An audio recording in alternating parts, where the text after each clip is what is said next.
세상에는 고귀한 인생이 있습니다. 십자가의 의미를 알고 십자가를 믿고 또 십자가를 든든히 붙잡고 살아가는 분들은 참 저는 고귀한 삶을 살고 있는 분이라 생각합니다. 우리가 이렇게 이런 귀한 삶의 축복을 누리게 되었는데 우리 옆에 있는 분들 축하와 귀한 삶을 사는 성도님들 격려의 박수로 우리 같이 인사를 나누겠습니다.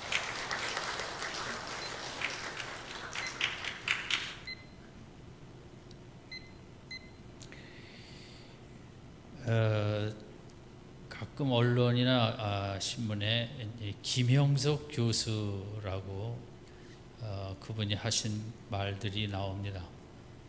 그분은 제가 젊었을 때 서울대 김태길 교수님과 또 숭실대 안병옥 교수님, 또 연세대 김영석 교수님은 다 철학과 교수로 우리 젊은 사람들에게 또 좋은 지성의 이렇게 방향을 제시하는 분들이었습니다. 근데 그 중에서도 김영석 교수님은 연세대에 계셨는데 제가 이제 기독교 중고등학교를 나왔기 때문에 집회를 할 때 강사로 자주 오셨습니다. 그랬을 때 인기가 있으셔서 학교에서 자꾸 모셔왔던 것 같습니다. 아직 기억이 생생한데, 근데 이제 최근에 저는 그분 생각을 안 했는데 이제 100세가 넘으셔서 아직도 뭐 강의도 하시고 이제 여러 가지 활동을 하신다. 그래서 이제 그분이 하시는 말씀이 이제 제가 꼭 읽어보고 그러는데, 왜냐하면 101세니까 자 한마는 대한민국 역사에 100년을 더 사셨습니다.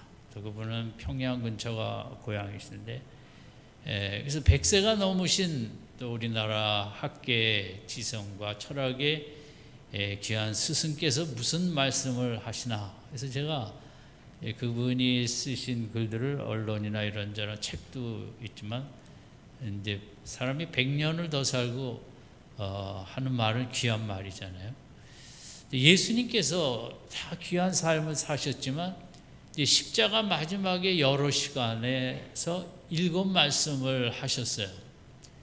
사람이 마지막 순간에 이제 유언이 중요한 의미를 갖듯이 예수님의 그 십자가에서 하신 7개의 말씀은 예수님의 사역을 총정리했다고 할 수 있고, 기독교의 본질을 간단하게 이렇게 간단하지만 최종 정리한 아주 중요한 말씀으로 우리가 생각할 수 있습니다.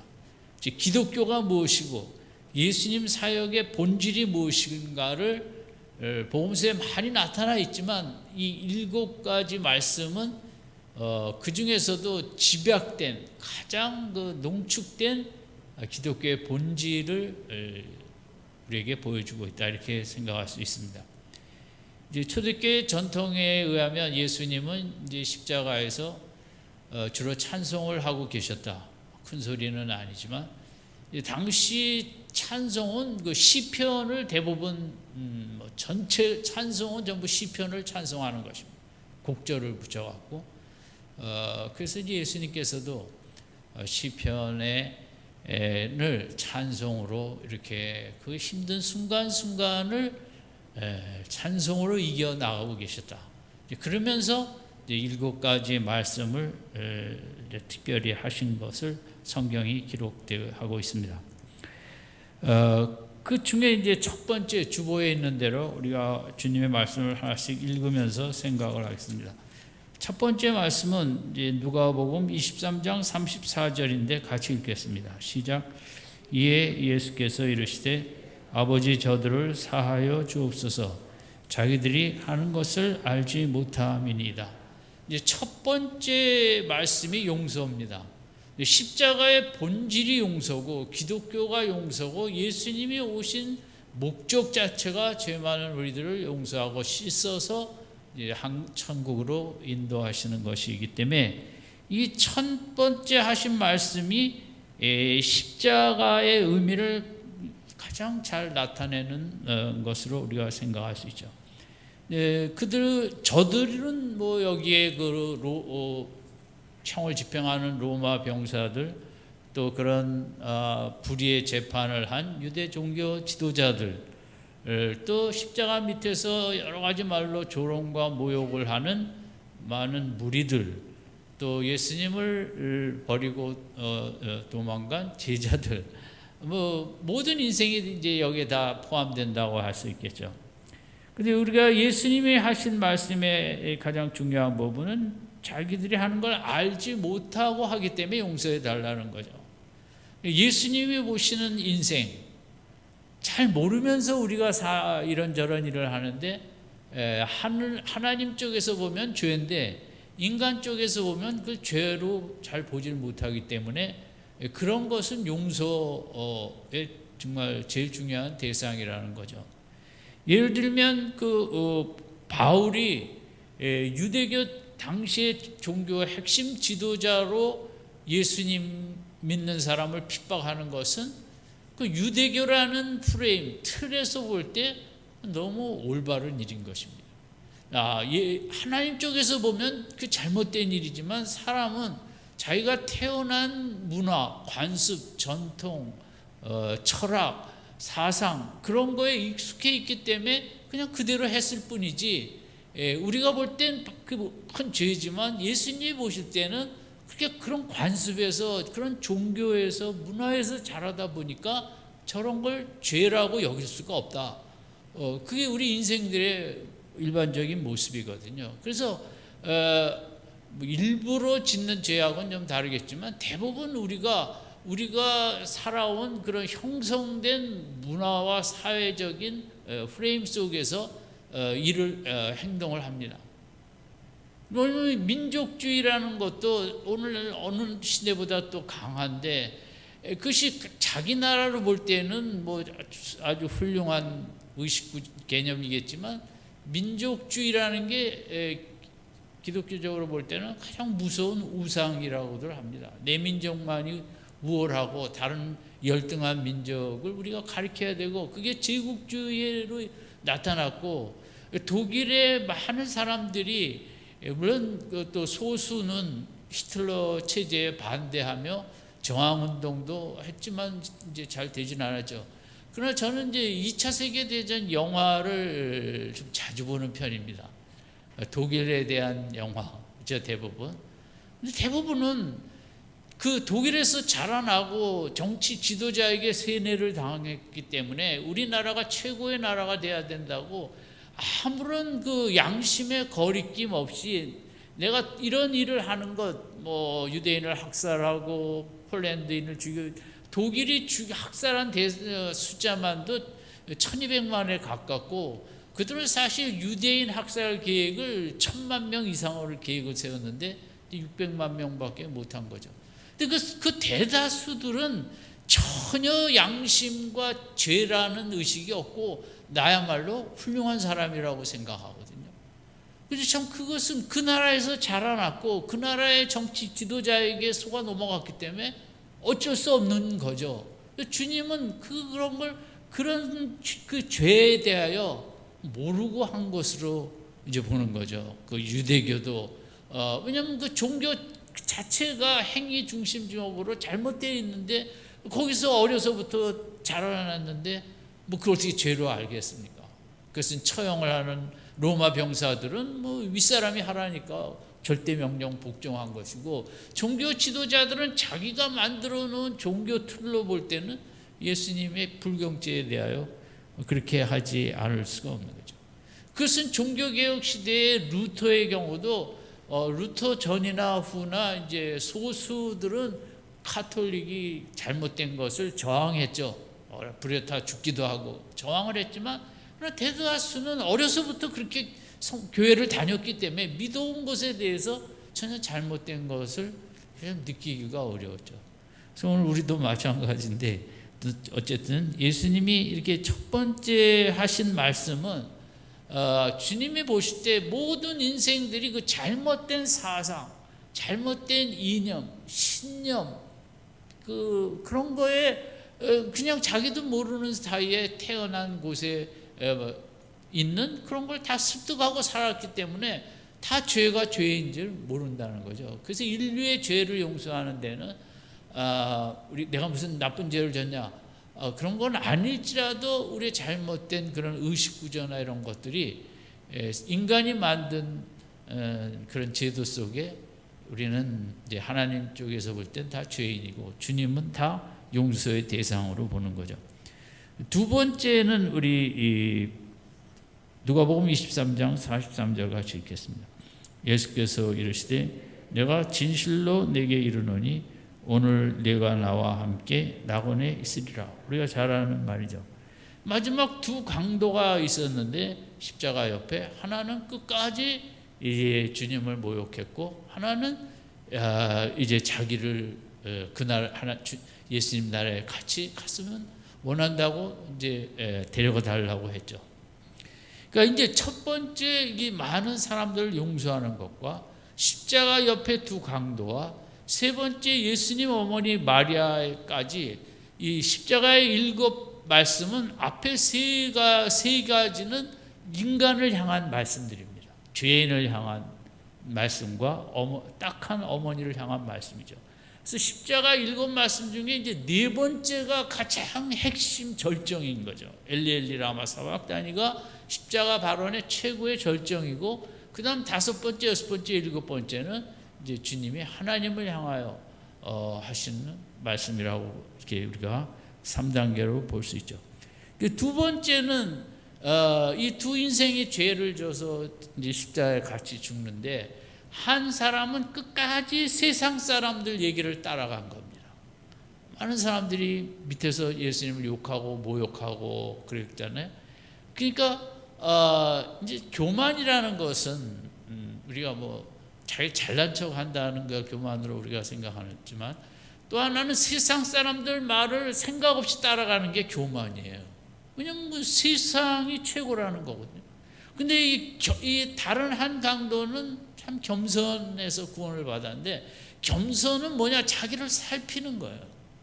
예수님을 바라보면서 이런 분은 이렇게 벌 받으실 분이 아니냐, 나는 마땅하지만 이런 십자가 참혹한 죄도 없으신 분이 죽으셔가면서 용서를 베풀고, 참 이런 분하고 내가 죽음 후에라도 이런 분과 함께 했으면 하는 겸손이라는 것은 생각할 줄 아는 거예요. 남들이 다 99.9%가 그렇게 산다고 그냥 그게 맞다고 따라가는 게 아니라, 이게 맞나?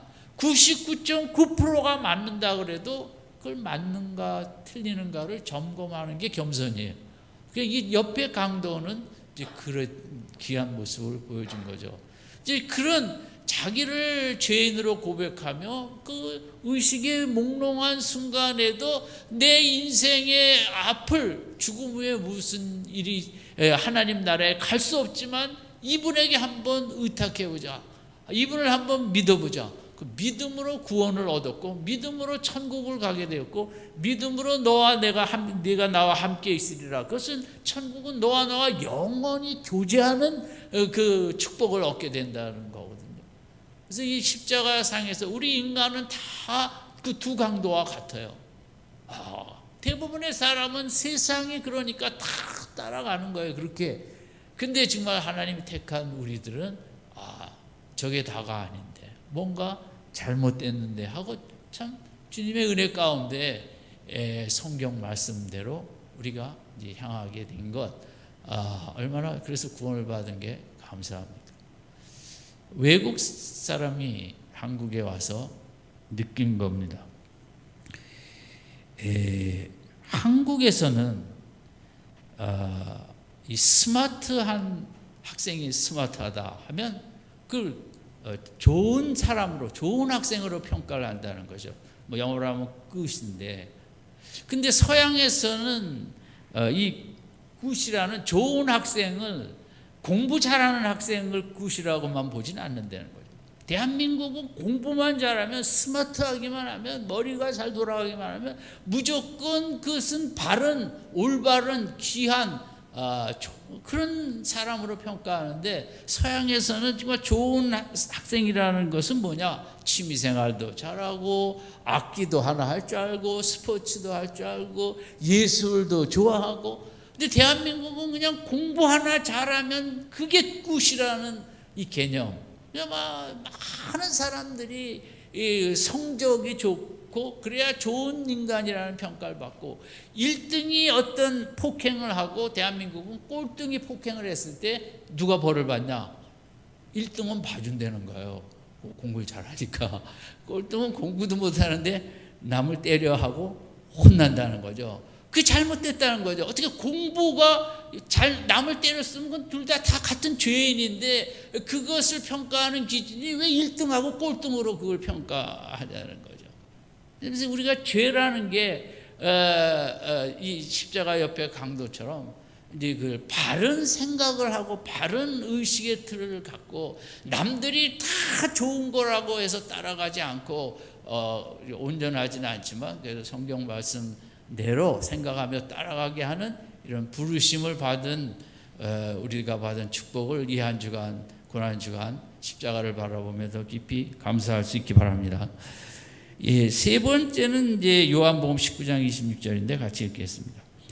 예수께서 자기의 어머니와 사랑하시는 제자가 곁에 서 있는 것을 보시고 자기 어머니께 말씀하시되 여자여 보소서 아들이니이다 하시고 또 그 제자에게 이르시되 보라 내 어머니라 하신데 그때부터 그 제자가 자기 집에 모시니라. 예, 세상의 어머니의 인생처럼 힘들고 정말 고단하고 힘든 인생을 얻겠죠. 특별히 마리아의 경우에 있어서는 그 예수 아기를 가졌을 때부터 그런 수근수근대는 소리와 뭐 힘들게 그 아이를 키웠고, 그 다음에 이 정말 사역을 할 때 사람들이 미쳤다고 그래서 데리고 오려고 그러기도 했고, 그 다음에 이제 결국은 이 십자가까지 그 참혹하게 죽는 모습을 바라보는 그 어머니의 찢어지는 마음, 이것이 한 여인의 길이고 어머니의 길이죠. 그러니까 세 번째 하신 말씀은 어머니를 향한 말씀이지만 우리들 인생들 다 그냥 여기저기 상처받고 마음 찢어지고 마음이 아프고 마음에 형용할 수 없는 그런 힘든 것들을 느끼는 인생들을 마지막 순간까지 이렇게 돌보고 사랑하는 그 예수님의 마음에 담긴 게 이제 이 세 번째 말씀이라고 하면 되겠죠. 여기서 어머니라고 그러지 않고 첫 번째는 여자여라고 그랬습니다. 여자여는 이제 존칭어고, 그러나 이제 그 다음에 여자여 보소서 아들이니다. 그 아들 앞에서 찢어지는 마음을 이제 그 어머니를 향한 따뜻한 사랑의 메시지로 보는 거죠. 그리고 그 제자에게 이르시되 요한의 사도 요한 보라 내 어머니라 하신데 그때부터 그 제자가 자기 집에 모시니라. 우리가 아는 대로 사도 요한은 사랑의 사도죠. 성격은 참 천둥처럼 그렇게 급했는데 사람은 참 재밌죠. 또 이분이 그렇게 사랑이 많고 어머니라고 이제 모시라고 그 어머니를 향한 배려, 어머니가 앞으로 어떻게 살 것인가. 아들들이 있었죠. 딸도 있고 이복 이제 같은 요셉 사이에. 근데 왜 예수님께서는 자기 동생에게 부탁하지 아니하고 요한에게 부탁했을까? 어떤 학자들은 믿음이 아직 동생들이 부족했기 때문에 믿음이 있는 사도 요한에게 부탁했다는 거죠. 예수님께서 우리가 참 요즘은 뭐 부모하고 자식이 다 남남같이 사는 시대입니다만은 그래도 우리가 또 부모 세대가 효도를 바라지도 않고 그럼에도 자식들이 믿음이 있으면 제가 볼 때 부모 마음이 더 편하고 또 이렇게 교류나 이게 더 아름답겠죠. 예수님께서도 왜 친자식한테 가라 그러지 않았을까요? 믿음이 있는 사람이 그래도 같이 더 잘 모신다는 건데, 우리 자녀들을 참 믿음으로 잘 키워야 돼요. 공부만 잘 해갖고는 다 쉽게 빠이빠이 하는 거죠. 그래서 역사 속에 이 어머니 마리아가 사도 요한과 같이 터키 지방에도 같이 있었다는 기록이 있다는 거죠. 그만큼 사도 요한이 어머니를 또 잘 모신 모양. 어쨌든 이 세 번째까지는 예수님의 인간을 향한 그 십자가 상에서도 불쌍한 자기가 죄인 줄 모르고 죄 짓는 인생들을 향한 용서와 마지막 순간에도 교만한 자는 내버려 두시지만 마지막 순간까지도 인생의 의미를 찾는 그런 그 겸손한 자에게는 구원을, 또 그 찢어지는 마음의 어머니에게는 따뜻한 사랑과 위로를. 조선시대에 어떤 며느리가 치매에 걸린 시어머니와 이제 아들 한 살 낳은 애가 있었는데 같이 살다 아침에 밭에 가면서 어머니 그 닭을 그날은 이제 끓여드리려고 준비를 해서 아마 끓이고 나갔나 봐요. 그 이제 밭에 나가서 점심 때 와서 이제 이렇게 정리해서 먹으려고 보니까 아이가 안 보인다는 거죠. 한 살 난. 보니까 어머니가 한 살 난 아이를 거기다 펄펄 끓는 솥에 넣어서 삶은 거죠. 이 며느리로서는 뭐 있을 수 없는 마음이겠죠. 그래서 그럼에도 아이는 뒷동산에 묻고 다시 닭을 끓여 어머니를 대접했다. 그래서 그 얘기가 퍼져 효부상을 받았다는 거죠. 효부상이 무슨 의미가 있겠습니까? 그 어머니의 한평생 찢어지는 마음을 누가 위로할 수 있겠습니까? 십자가상의 세 번째 말씀은 그 말씀인 것입니다. 특별히 우리 남자도 마찬가지지만 한평생 한 여인의 어머니의 그 가시밭길을 걸어가는 그 모습을 향하여 주님의 보소서 아들이니이다. 그래도 그 위로와 사랑을 전하는 주님의 마음을 담았죠. 네 번째는 마태복음 오늘 읽은 본문인데 같이 읽겠습니다. 시작. 제6시부터 온 땅에 어둠이 임하여 제9시까지 계속되더니 제9시쯤에 예수께서 크게 소리질러 이르시되 엘리 엘리 라마 사박다니 하시니 이는 곧 나의 하나님 어찌하여 나를 버리셨나이까. 이 네 번째가 십자가상의 가장 핵심으로 우리가 생각할 수 있죠. 왜냐하면 하나님이 버렸다 그랬거든요. 그리고 이 표현에서는 아버지라는 표현이 없어요. 복음서에서 예수님은 늘 하나님 아버지가 같이 붙어 다녔어요. 그런데 이 순간만큼은 6시부터 9시까지인데 3시간이었는데 칠흑 같은 어두움이 임하는 하나님의 심판입니다. 예수님 자신이 온 인류의 죄를 걸머졌기 때문에 예수님이 죄인인 것입니다. 죄인이 되신 것입니다. 우리를 대표해서. 그래서 하나님은 아들 예수지만 죄인의 대표이기 때문에 처절하게 심판을 행하시는 것입니다. 이것은 인정사정 없이 피 한 방울 다 남기기까지 님에게 벌을 주시는 것입니다. 처절한 참혹한 처형을 받게 하시는 것입니다. 저주를 받게 하시는 것입니다. 왜냐하면 그를 통하여 죄 문제를 해결하는 것이기 때문에. 여러분, 우리도 인생 신앙생활 하면서 때로 예수님의 표현처럼 하나님이 나를 버렸다고 생각할 때가 있습니다. 너무 힘들고 너무 처절하고, 때로 나에게 하나님께서 내 가정을 위하여 공동체를 위하여 교회를 위하든지 나를 하나님이 처절하게 피 한 방울 남기기까지 우리를 힘들게 하시는 때가 있습니다. 아니, 버리고 나를 때리고 매질하시고 하나님이 그 모든 형벌을 나에게 쏟아붓는 때가 있습니다. 신앙생활 하다 보면 늘 그런 건 아니지만. 왜? 그걸 통해 가족을 구원하고 자녀를 구원하고 남편을 구원하고 공동체를 구원하는 그런 뜻이 있기 때문이죠. 그래서 이 네 번째는 물론 주님의 독특한 사명이지만 우리에게도 이런 사명이 때로 있기 때문에 정말 힘들 때가 있다는 것은 우리가 어떻게 보면 생각을 미리 할 필요가 있고, 그만큼 죄를 하나님께서는 그냥 넘어갈 수 없고 온 인류의 죄를 그렇게 철저하게 심판을 하셨다는 거죠. 피 한 방울 남기기까지. 그래서 주님의 입에서 정말 처음으로 영원전부터 처음으로 하나님과 분리가 된 거죠. 관계가 끊어지고. 왜냐하면 죄니까. 죄 그 자체니까 그런 속에 어둠의 시간을 이제 고기 본문에 6시부터 9시까지라 그랬지 않습니까? 그 시간이었죠. 다섯 번째는 같이 읽죠. 요한복음 18장 28절 시작. 그 후에 예수께서 모든 일이 이미 이루어진 줄 아시고 성경을 응하게 하시려고 내가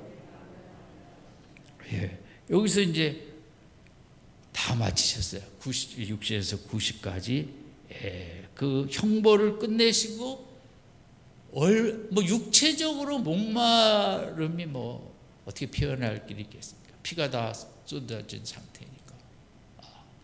그리고 하나님과 그 여러 시간 분리된 참혹한 심판을 받는 곳에서 오는 영적인 목마름. 그리고 우리가 목마르다 할 때 진짜 생수가 해결할 수 있는 목마름이 있고 마음이 힘들어서 느끼는 목마름이 있고 그러지만 힘든 일을 겪으면서 우리가 목이 마르잖아요. 그럴 때가 있는 것처럼 예수님의 그 사명 완수에서 오는 목마름. 그것이 이제 예수님께서 요한복음 19장인데 18장으로 잘못 나왔습니다. 그것을 말씀하셨죠. 그러면서 다음 부분이 요한복음 19장 30절인데 같이 읽겠습니다. 시작. 예수께서 신포도주를 받으신 후에 이르시되 다 이루었다 하시고 머리를 숙이니 영원히 있다. 여기서 다 이루었다라는 표현이죠. 다 이루었다라는 것은 몇 가지 뜻이 있는데 첫 번째는 아버지가 주신 인류 구원의 사명을 다 완수했다는 뜻입니다. 두 번째는 구약에 나타난 메시아가 받아야 될 모든 일들에 대한 예언을 다 이루셨다는 거죠. 구약에 나타난 예언을 남김없이 다 이루셨다. 세 번째는 죄악과 그 근원인 사탄에 대한 승리를 이루셨다는 그 의미가 있습니다. 네 번째는 이 땅에 오셔서 감당하셔야 할 모든 고난을 다 온전히 이루셨다는 의미를 갖습니다. 이루었다는 테텔레스타이라는 단어는 뭐 많이 들으셨을 것입니다. 예술가가 그림을 다 그리고 끝할 때 이제 이 표현을 쓴다 그래요. 끝났다. 다 이루었다. 테텔레스타이. 건축가가 건축한 건축물을 다 완성하고 테이프를 끊을 준비가 됐을 때 다 이루었다. 마라톤 완주를 하고 마지막 선을 넘었을 때 이 말을 한다 그래요. 다 이루었다. 끝났다. 소설가가 집필을 다 끝내고 마지막 그 마침표를 딱 찍을 때 다 이루었다 하는 거죠. 예수님의 그 이 땅에 오신 목적을 하나님의 계획을 다 완성했다라는 이 말씀. 이제는 이것은 또 한 면에서 인간이 할 일은 아무것도 없다는 거죠. 구원에 있어서. 구원은 다 처음부터 끝까지 내가 다 준비하고 다 마쳤다.